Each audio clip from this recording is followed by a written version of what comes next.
This happened when me and Sunset happened at school. And this is a story time. Did you sneeze? I was like, mm-hmm. Okay, don't panic. I'll speak for you. What do you want?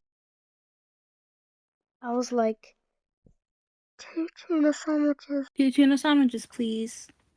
I was like, I'm done.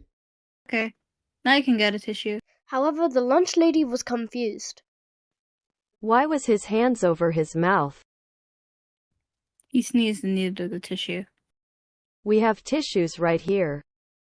As I was walking to my classroom and grabbing a tissue, I heard screaming from the dining hall. And it was her. It was like,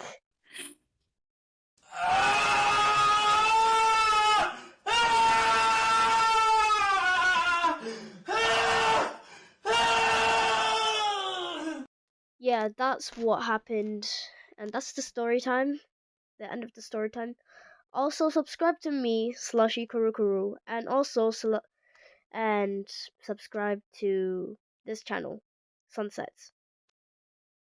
And as always, cheese.